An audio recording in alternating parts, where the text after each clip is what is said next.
Welcome to the Entrepreneurial Journey with your host, Dave Westcott. The Entrepreneurial Journey is a weekly podcast that streams live every Tuesday at 9:15 a.m. Pacific on Dave's YouTube channel and LinkedIn profile. Now here's Dave with this week's episode.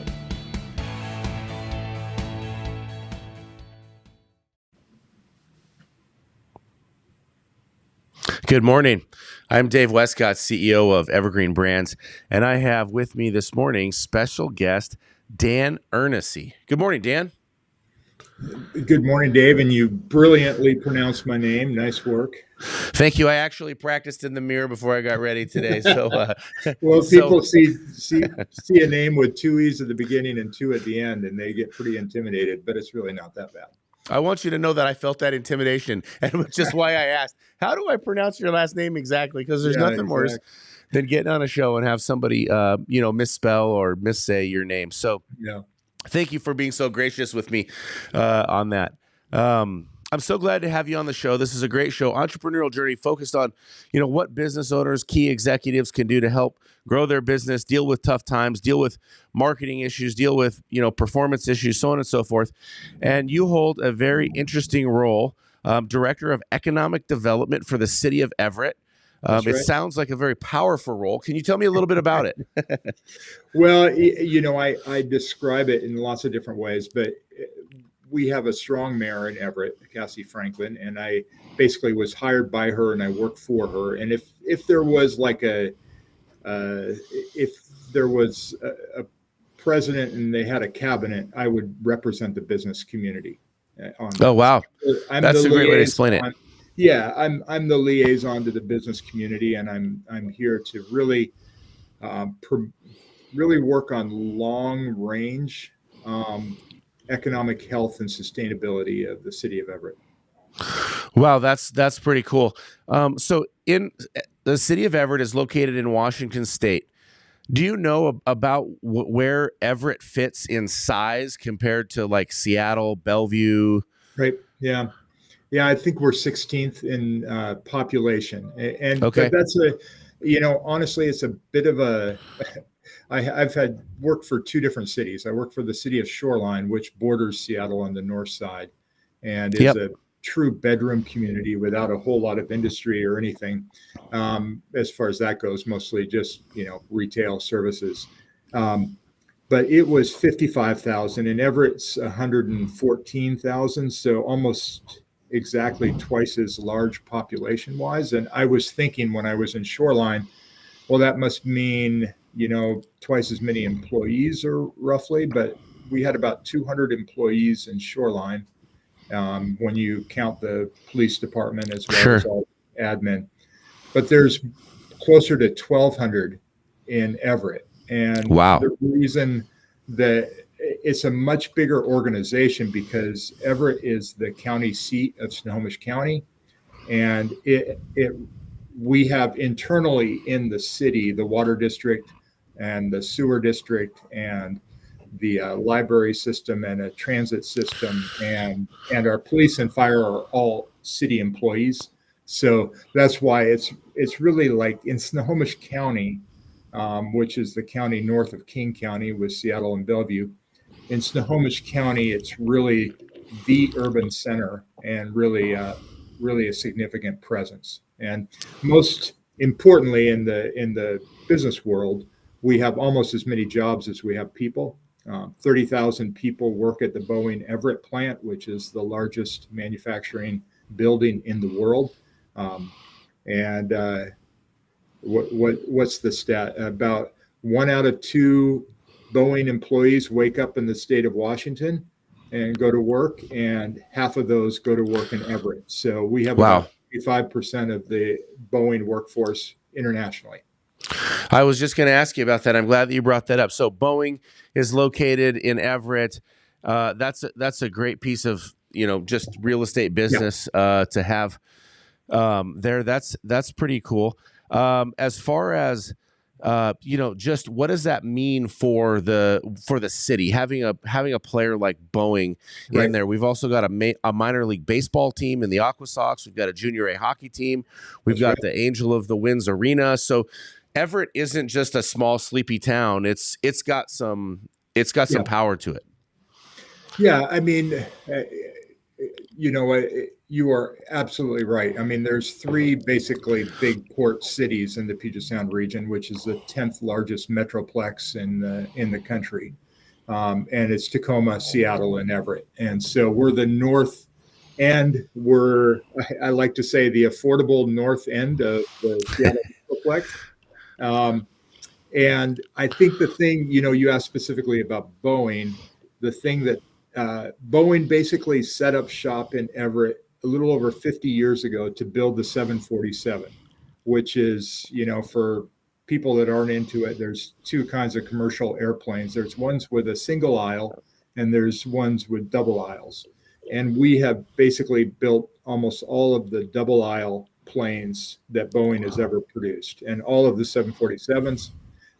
And so having a company like that is important largely because of workforce and the supply chain. And, really my time dealing with Boeing is fairly limited. They're a very big multinational company and they're more like dealing with the federal government. Their decision makers are not necessarily here in Everett on the big scale things.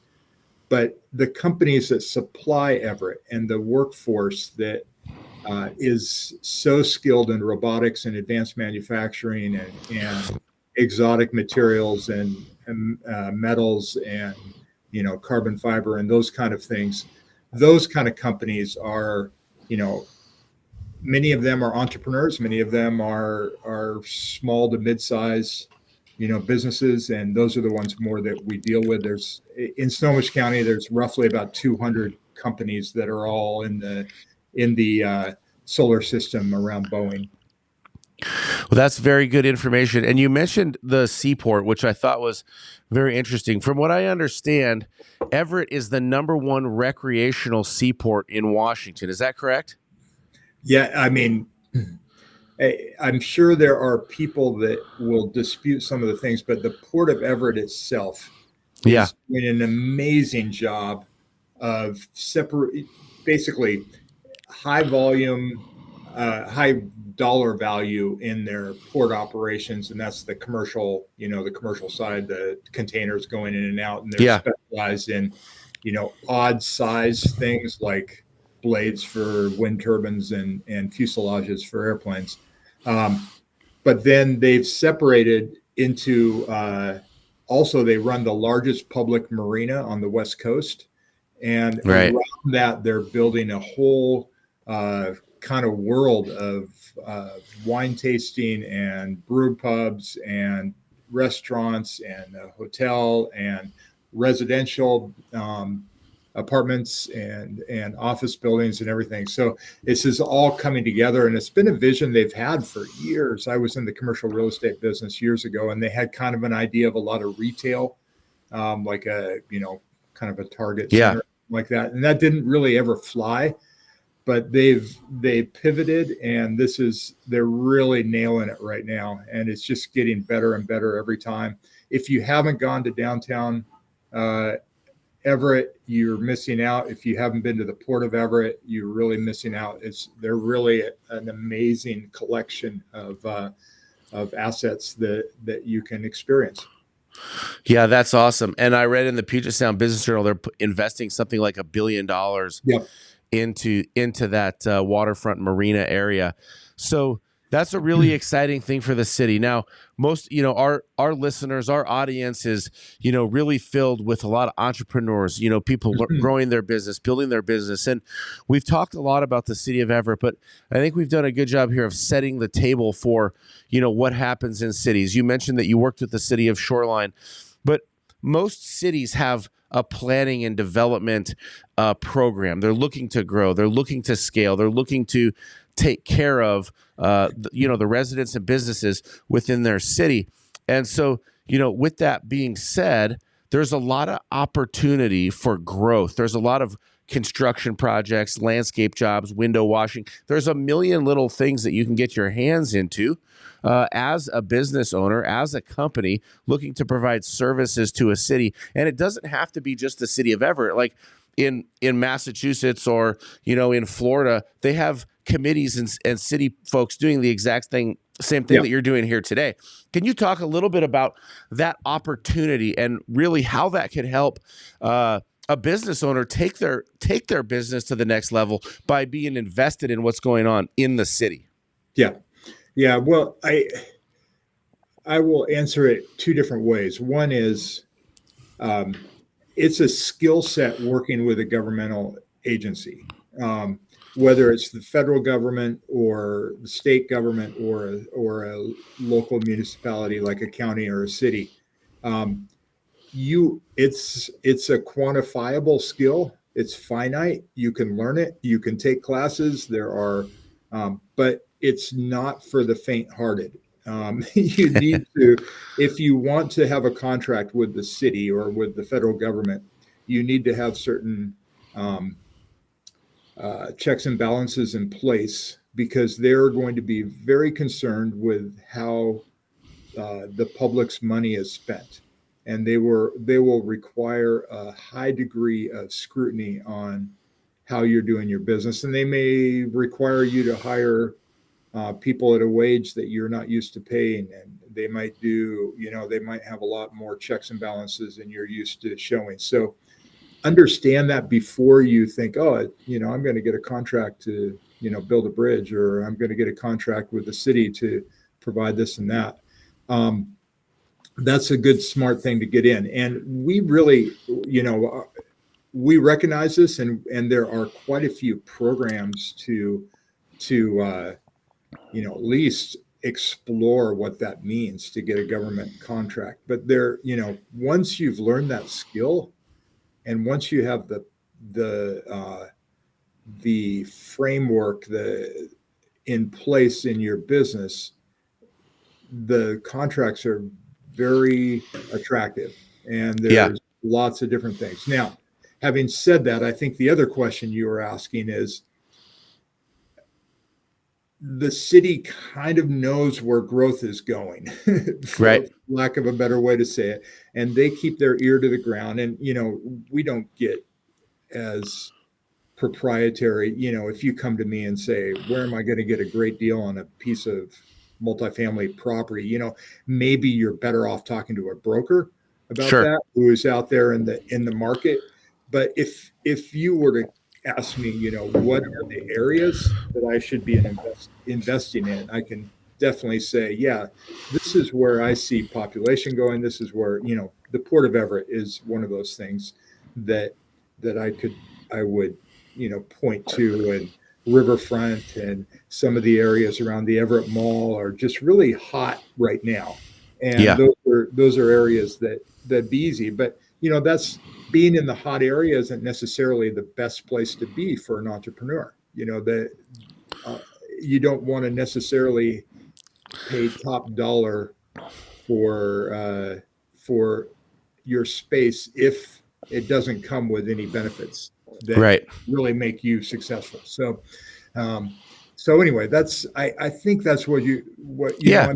Sound Transit, for example, is a huge organization. I've probably spent over 100 hours in meetings in the last year, just on Sound Transit meetings alone, easy. And so I feel like I'm a resident expert on how that's going to affect the city of Everett. But that's going to be not really running trains until 2037 in Everett. So it's a very long-term commitment. But for some, that's really important. And there's a business for the next 50 years. And so 2037, that's in their planning window. So Sound Transit, great. And they're on that same government bidding scale. I think maybe 15 years ago, I did my first contract with Sound Transit, maybe $750,000 a year. So, a pretty nice contract. But I really like what you said about, you got to understand what you're getting into, with the city or with the government bidding process. And so I think just some good advice there is, you don't have to go after a whale of a contract on day one. Like, I think the very first contract that I had in government contracting was for the Water Pollution Center, which I'm sure you're aware of. And it was just doing landscape maintenance out there. I don't know what it was, Right. 50 grand a year, but it was simple. And you got to learn how the city works and how the pay works and, what the requirements are and what the affidavits of prevailing wages are, Just you get to learn some of those idiosyncrasies that can really hurt you on a big contract. The benefit is it's a 5-year deal with some renewals. So one of the things that I really love about the Everett area is that you work with a group called PTAC. I'm sure you're familiar with it.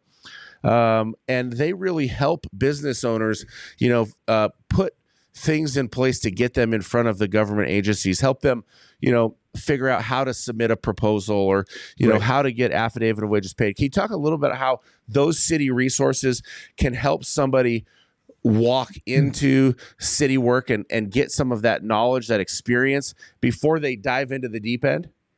Yeah, and it's not a city resource. There's a lot of I will say, either state or nonprofit organizations that are in the world, and and PTAC is one. The Economic Alliance, Workforce Snohomish, Northwest Innovation Resource Center. All of these are organizations that are oftentimes completely free to the entrepreneur.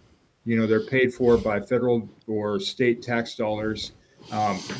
We all recognize how important the entrepreneurial journey is and how important it is that entrepreneurs are supported. Not always successful.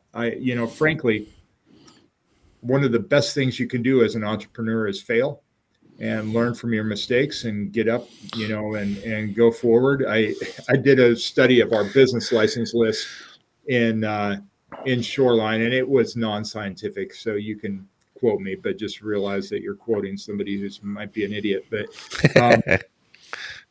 I looked at, the typical thing is a lot of these business license, they get a business license, but they're gone in 3 years. They might renew it once and then they're gone. And so I wasn't interested in those. I was interested in the ones that had been in business for at least 10 years and trying to figure out what was unique about those businesses. And, certainly there were the big chains that I wasn't really focused on. But what I found when I looked at a lot of the ones that had been in business for 10 years was this was not their first company. They had had other companies before that they had failed at, that were in that cycle of, getting a business license. It fails 2 years later. In fact, they might have had 3 or 4 of those. But now they've kind of figured out all the different things that were necessary to have success in their business. And that's what really gave them longevity, was learning from their mistakes and learning from other people's mistakes and honing their business model. So, and really we all have different skill sets, and, you read or you go to a conference and you might hear a person that is completely different than you. It might be inspiring. You might think, oh, I need to go and do this, that, and the other thing. I need to be a social media influencer. I need to have a podcast like Dave. I need to have this, that, and the other. Turns out you don't have the personality or the skills for it. Right. So you learn from that and you just figure out your own journey.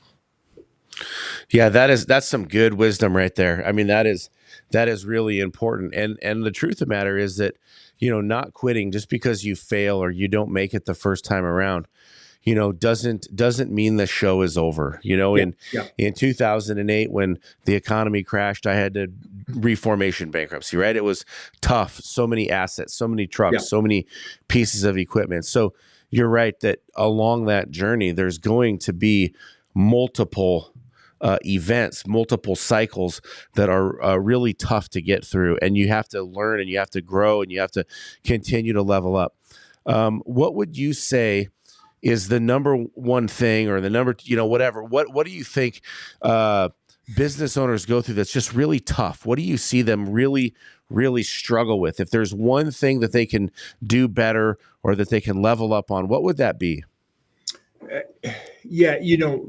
I'll say firsthand, because I work for a city, I see the trouble that businesses oftentimes go through in the permitting process of getting into a brick and mortar space. Um, you know, running out of your home or whatever, fairly fairly simple. Yep. But when you start like trying to do improvements on a space, it can take much longer and cost much more than you were anticipating on the front end. And I I would say that um, really being pessimistic about how quickly you can open and how much it's going to cost would be a smart thing to do. Yeah. And before taking down a brick and mortar space, certain businesses, they require a brick and mortar, and there's others do not. And I would caution against that. Caution against going into that too quickly. One of the things we've been doing in the city of Everett is looking at our home occupation code. It was written back when there's this thing, I won't get into the philosophy of it all, but basically home and work was considered to be very separate. And home occupations were really considered very suspect with the gig economy now, with remote work, with all the different things. Our code just doesn't make sense anymore. I mean, it has things like you won't have any more than 1 or 2 truck deliveries to your business per week. And back in the day, that might have made sense. Now we have Amazon trucks making deliveries to non-working households maybe multiple times per day. Right. And so, that's just not a thing anymore. So things like parking. So we're looking at that. And my goal in this is to allow businesses to grow bigger in the home environment.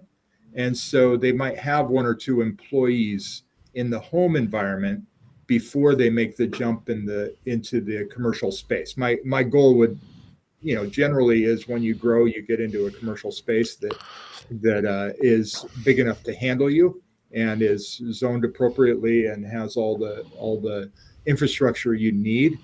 But it might be a very big jump to go from a sole proprietorship to a brick and mortar, just because of the weight of the facility itself. The weight of the facility can be tough. In my 20-year journey here, I've moved 5 times, and every time I moved, it was because, okay, I found the perfect spot. It's going to fit our team. This is excellent.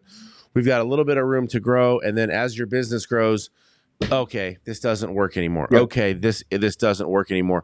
I talk a lot about just, what real estate means to you as a business owner. What does it mean on your entrepreneurial journey? And I've always been a believer, when you go into a place, this is just mine, but try to buy. And if you can buy the piece of property where you're at, then you own it. You're not paying somebody else's mortgage. And then when you leave, you now open up the potential of renting. What are your thoughts around ownership versus leasing, renting? What do you think fits? And obviously you can't do it for all businesses, but what are your thoughts there? Yeah. Boy, it's a much longer conversation than we have today, but I do agree that too few people look to buy. And they don't realize how expensive it is to do tenant improvements on a building that they don't own. They might think that it's going to be a no-brainer, but if you have to sink hundreds of thousands of dollars into a space just to get the hood in and the electrical upgraded and everything, wouldn't you like to benefit from the ownership side of that? Right. Of something like that. And, we have some landlords in Everett who are kind of, I will say, notorious for offering low rent, but no tenant assistance. In those things. And when you're in an old building, those can be crushing. Our code doesn't change just because you're in an old building. And I'm not really the problem. A lot of, restaurants and things like that, it's really the health department, which is the county. And they can be very uncaring that they're requiring you to have a grease trap, and because you're running a fast food restaurant, you didn't anticipate installing a $75,000 grease trap in your Yeah. facility, and you didn't realize that you had to dig up the sidewalk for that, and you didn't realize that there was this, that, or the other. So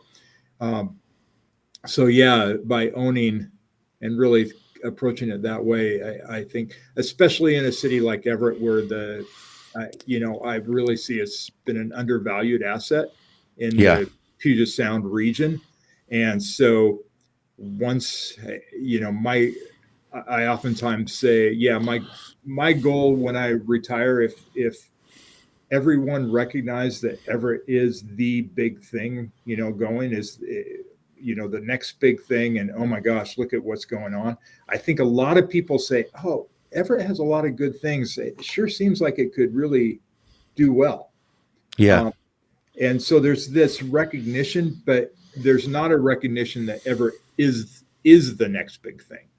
And so that's where I'm trying to move the needle, because once word gets out, then prices will grow rapidly, outpace inflation, outpace the rest of the region, and you'll have wished that you purchased at that time. I agree. I mean, I think, two things you touched on. One, in a building that I own in, Coeur d'Alene, I've got a fast food pizza restaurant there. And I know that just the cost for the oven system was $100,000. Yeah. So, and that's just the oven system, right? So, right. Outfitting a restaurant like that can easily be $200,000-$300,000. There's a lot of expenses that go into that. I think you're spot on. Now, I believe that Everett really is that destination point as well. We are, relocating our entire portfolio to the Everett market. Just bought a beautiful building down there. Yep. Yes, it's exciting. It's very exciting, and but the thing is that the building was, it makes more sense for me to buy the building, right? Because at the end of the day, like, we got the building for the same price that people are buying houses. Like, houses are going for sale. Some houses are more expensive in Everett than what we bought, a 3-story building with a parking garage and 10,000 square feet of workable office space. And that is just huge. So what you mentioned is, like, there's a lot of gems in the city of Everett. There's a lot of amazing spaces that you can put yourself into. And I believe that all cities have these gems, right? You have to look for them. You have to work hard for them. You have to, get with the right brokers and the right teams and really understand what you want, not what you're being sold. But I think that is so spot on as far as, what you're looking for, what your investment is going to be into that building, what that looks like. So I really think that that's awesome. What's going on right now in the city of Everett? What could contractors or business owners be looking forward to today? Well, it's an exciting time in Everett. I mean, we really were on an upward trajectory when the pandemic hit. Yeah. And I think my frustration was, oh my gosh, we just are getting in the right trajectory. And then, the pandemic hits and everything takes a pause. Our Payne Field airport had just opened a year before the pandemic and had been awarded the best small airport in the world by a couple of organizations that had hit 1 million passengers. It seemed like, oh my gosh, literally the sky's the limit. But the pandemic just kind of put a cap. The positive is Everett made it through the pandemic better than a lot of urban centers. Right. And we have a mayor who I really think is a nice blend of appreciating human services, but also appreciating public safety and fiscal responsibility. And so I've been privileged to work with Mayor Franklin. And so those are all positive things. So big things, and I'll be quick. Obviously, long-term, I already mentioned sound transit, but let's say in the next 3 to 5 years, Everett Mall is redeveloping, and that's going to be really special. Right. So keep an eye on the Everett Mall Way area. They'll probably change their name, and we'll have to change the road name, but it'll be fun. I think Painfield is going to do, and when I'm talking about Painfield, I'm talking about the commercial service. Yeah. That's just going to grow. There's no, and so, if you're thinking about a business that serves travelers, it's going to grow, but it doesn't really have any infrastructure yet built for it, like rental cars and that kind of like concierge service for travelers. And, granted, we're still at a fraction of what SeaTac is operating, but, I think that's going to grow. Port of Everett, you already mentioned, that's increasing exponentially. I think, the downtown core is where I spend a lot of my energy and time, just because we are fortunate to have a historic downtown that's walkable and has a really strong downtown Everett association. If you overlaid downtown Everett, or, the North Everett Peninsula on Ballard, it almost reflects exactly. Wow. With they're built around the same time. We have a downtown with about 3 miles of, early 20th century bungalows with gridded streets and sidewalks and everything. Yeah. I mean, it's very much like that. So what happened to Ballard. Yep. Everett is different in that, we're not as close to Seattle, and we're not as close to the University of Washington, huge job centers. But other than that, you have an idea. Look at Ballard to see how quickly things can grow and how densely things will grow. That's our trajectory. What we have that Ballard doesn't have is a very large downtown. And they were all crammed into like 2 streets, and it makes it very great to go to a bar. You can walk between bars, you can stagger between bars and do pretty well. In our downtown, there's a lot of room to grow. And there, like you say, there's some gems, and there's a lot of in between those things. So sometimes you walk around downtown Everett, and it's like, oh my gosh, it's so quiet. There's nobody on the streets. And so what I'm working on is really getting a lot of residential in downtown, like in Ballard, on the same kind of scale. I mentioned to you that we have about 1,000 units in downtown that are in our pipeline somewhere. Permitting, we'll see how financing goes. The overall debt market is challenging right now for building, but that'll change. That's just cycles. State is a cycle.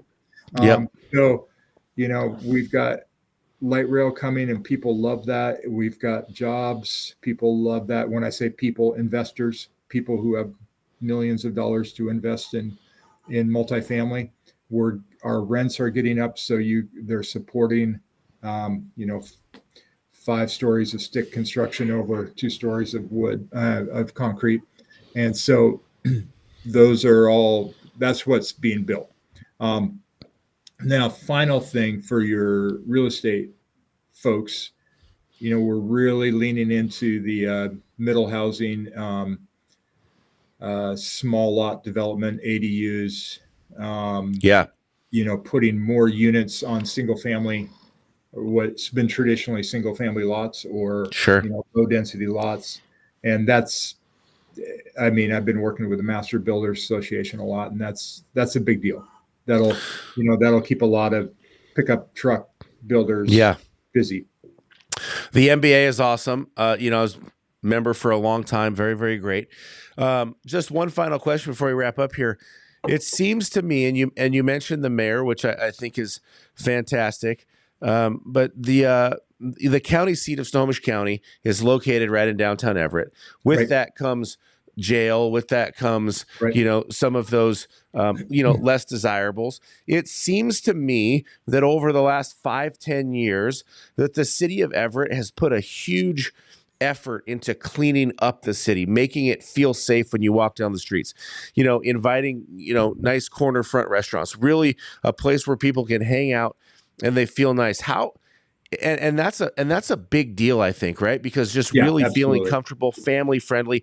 How did you envision that? How did you cast a vision for that? How did that come to fruition? Well, I know this is last question, so I'll be brief on it, but I really believe one of the things that the government can do that puts money in entrepreneurs' pockets, for lack of a better way to do it, Right. is placemaking. And placemaking is that activity that changes a place from one that you can't wait to get through to one that you never want to leave. And so I can tell you that as soon as we moved the Everett Farmers Market to downtown Everett from, it was down on the port, but we moved it right to our core. I can tell you that all the apartment managers, when the tenant came in, they said, and we have a farmer's market now on Sundays that's right here, that you can walk to, because that differentiates their product from everybody else's. They're close enough to walk to a farmer's market. And add to that festivals, add to that the arena, add to that, live venues like Tony V's and Lucky Dime, add to that, you walk down the street and we have flower baskets and we have clean, we have a team of people cleaning the streets every night. We have parking that's reasonable. We have all these different things. All those things add up. And so all of a sudden now property owners can charge a little bit more for their property, and businesses can sell a little more expensive cup of coffee and things like that. And those placemaking activities can actually have tangible pro forma results for our business community. And so I really see that my job isn't really to build the plants in my garden. It's more till the soil, and the soil really, I love that, really healthy and well. If you're a gardener at all, you realize that it's all about the soil, and it's all about having something. So no matter what plant you put in it, even weeds, unfortunately, no matter what plant you put in it, it grows. It has what it needs nutrient wise and everything. So that's really what I feel like the government responsibility is in many ways, is to have the infrastructure in place for us to support those businesses that provide a lot of opportunity, and then do placemaking that makes people talk about Everett, makes people really look to it. And then a lot of my job is just telling those stories. Look at the infrastructure that's here. Look at the making we've done. Look at this. And so I just try to tell these stories. And, on top of that, I'm on the 10th floor here looking out on Puget Sound. People who drive by on I-5 in Everett see kind of light industrial side of the city. And the downtown and the Port of Everett are stunning. And I've had people here who have lived in Seattle, have worked in Seattle for decades, and they come and I show them around my office and I have them point out the window, and they're just like dumbstruck. Wow. By the beauty and I mean, we got two mountain ranges that were immediate. You can see them so immediately. So it's a great place to work. I've been very fortunate here. We're very happy that your company is going to be moving downtown. Thank you very much. You know what? That was a beautiful way to articulate that. I really love what you said, that you're preparing the soil, that anything can go into that soil as long as the soil is prepared correctly. I really think that that's fantastic. Real quick, we've got a comment from one of our listeners. Michael Dahl says he's just finishing a project for the city of Stanwood. Congratulations. Great job. Thanks for chiming in on the show.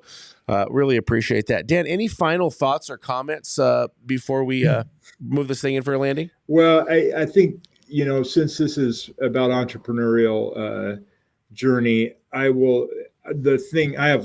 you can see I'm colorful and think about, I have to have lots of things around me. One thing you can't see is my blow up bozo that's in the corner that I can see always from my desk, because I just feel like that's my mantra. Bozo is a punching bag, and he can get punched, but he pops right back up with a big smile on his face. And I always felt like in the real estate development community that my secret sauce was being able to come up with alternatives. And so, somebody punches you, no, you can't do that. Well, I heard what you said, but what about if I do it like this? No, you can't do that. Well, what if I do it like this? Oh, well, I've never thought about doing it like that. So let me ask somebody, well, they say that you could do it that way if you do it that way. Well, how about if I do, you can see how it goes. I mean, when we built Mill Creek Town Center, we didn't break ground on it until our 58th site plan. We had gone through 57 site plans with different configurations before we figured out how to build that thing. And the doctor knows were the city, they were the tenants, they were the electricians, they were, everything, the civil engineers, every single one had that ability. So you have to just keep on bouncing back up and say, well, what about this? What if we turn this that way? So yep. That's beautiful. That's life. That's entrepreneurship. That's business. Everything. Yeah, exactly. It's just you got to just get knocked down 7 times and get up 8. That's the truth. Dan, you put it very, very well. Dan Eernissee, folks, great call. Absolutely honored to have you on the show. And I believe that's so true. You're going to get knocked down. Get back up. That's just right. Like Bozo, pop up with a smile on your face. Keep going. Keep pushing. A bad day isn't the end of all days. Dan, it's absolutely fabulous to have you on your show. Likewise, Steve. Thank you so much. And I'm looking forward to seeing you passing through Everett while I'm there. And if you like this show, give it a like, give it a share. Follow me on LinkedIn. Follow me on Facebook. Dan, again, it was an absolute pleasure. Thank you so much for being on the show. You bet. My pleasure. Thank you, sir.